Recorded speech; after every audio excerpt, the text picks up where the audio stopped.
আমরা জুলাই জাতীয় সনদ পূর্ণাঙ্গভাবে বাস্তবায়ন করতে চাই এবং জুলাই জাতীয় সনদের বাইরেও যে সমস্ত মতামত আসবে সমাজের বিভিন্ন সেকশন থেকে, আইনজীবী, সংবিধান বিশেষজ্ঞ, শিক্ষক সমাজ এবং সাংবাদিক বন্ধুগণ এবং সমাজের আরও অন্যান্য ক্লাস যারা জুলাই গণ অভ্যুত্থানে অংশগ্রহণ করেছেন, সেই সমস্ত ছাত্রনেতৃবৃন্দ, বৈষম্য বিরোধী ছাত্রনেতৃবৃন্দ, সকলের সাথে আমরা আলোচনা করব।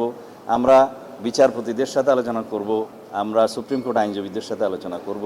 এইভাবে আমরা সমাজের সকল সেকশনের সাথে আলোচনা করে তাদের মতামত নিয়ে জুলাই জাতীয় সনদ বাস্তবায়ন করব এবং জুলাই জাতীয় সনদের বাইরেও সমাজের যে সমস্ত প্রত্যাশা আছে থাকবে সেই সমস্ত বিষয়গুলো অ্যাড্রেস করব। এইভাবে আমরা সংবিধানের প্রস্তাবনা থেকে শুরু করে তফসিল পর্যন্ত সর্বত্র যা যা সংশোধনের প্রয়োজন সেই সমস্ত সংশোধনীগুলো আমরা ধারণ করে সেভাবে আমরা রিপোর্ট প্রণয়ন করব। তারপরে বিল যখন আসবে, সংবিধান সংশোধনী বিল, পার্লামেন্টে আলোচনা করে আমরা সমঝোতার ভিত্তিতে সেই সংশোধনীটা গ্রহণ করতে চাই। যে সংশোধনী জনপ্রত্যাশা পূরণ করবে, বাংলাদেশের এই নবযাত্রা এবং রাষ্ট্র কাঠামোর যে আমরা বিবর্তনমূলক কার্যে যাচ্ছি এবং রাষ্ট্র কাঠামোর যে গণতান্ত্রিক সংস্কার আমরা করতে চাই, সেগুলো সবগুলো আমরা এখানে অ্যাড্রেস করব, ধারণ করব, যেটা আমাদের প্রতিশ্রুতি ছিল, আছে। এই পর্যায়ে আমরা বলেছি কাদের সাথে আমরা আলোচনা করব এবং দিন তারিখগুলো এবং তাদের তালিকা নির্ধারণ করে আমরা আলোচনা করব।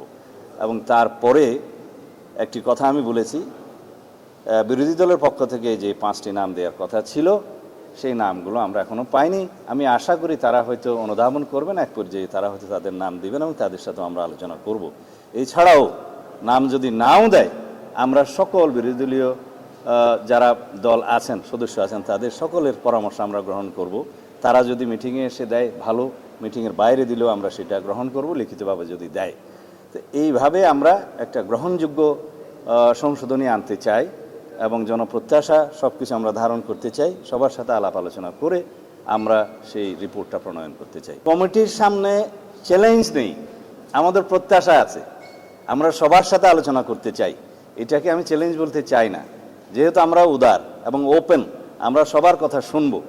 এত বড় একটা ছাত্রগণ অভ্যুত্থান সংগঠিত হলো, জাতির প্রত্যাশা অনেক, শহীদের আকাঙ্ক্ষা ছিল, সেই প্রত্যাশা এবং আকাঙ্ক্ষা অনুযায়ী আমাদেরকে এই বাংলাদেশ বিনির্মাণ করতে হবে, গণতান্ত্রিক ধারাকে শক্তিশালী করতে হবে এবং এই শক্তিশালী গণতান্ত্রিক ব্যবস্থাকে যদি আমরা ধারণ করতে চাই, সংবিধানই প্রথম আমাদেরকে সব কিছু কন্টেইন করতে হবে, ধারণ করতে হবে।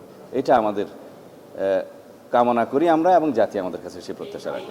আমরা কেবল বসলাম, আমরা যাদের সাথে আলোচনা করার জন্য আজকে ডিসাইড করব বা পরেও আরও আলোচনার জন্য কোনো শ্রেণী আসতে পারে বা কেউ আগ্রহ প্রকাশ করতে পারে, সকল শ্রেণী পেশার মানুষ, পেশাজীবীরা আলোচনা করতে আগ্রহ প্রকাশ করতে পারে, আমরা তাদের সবার সাথে আলোচনা করবো। সুতরাং সময়টা এখনই নির্ধারণ করে বলতে পারবো না। 48টার মধ্যে অনেক কিছু আছে আমরা এগ্রিড হয়েছি রাজনৈতিক সমঝোতার দলিল হিসাবে জুলাই জাতীয় সনদে, সেগুলো তো আমরা নেবই। আর যেগুলোতে আমরা নোট অফ ডিসেন্ট দিয়েছি সেগুলো নোট অফ ডিসেন্ট আকারে নেব। এর বাইরেও আমাদের অনেক বক্তব্য আছে, আমাদের নির্বাচন ইশতেহারে আছে, সেগুলো আমরা ধারণ করব। যেগুলো জুলাই জাতীয় সনদে প্রতিফলিত হয়নি, আলোচিত হয়েছিল, হয়তো প্রতিফলিত হয়নি, সেগুলো আমরা আলোচনা করেই নেব। ধন্যবাদ।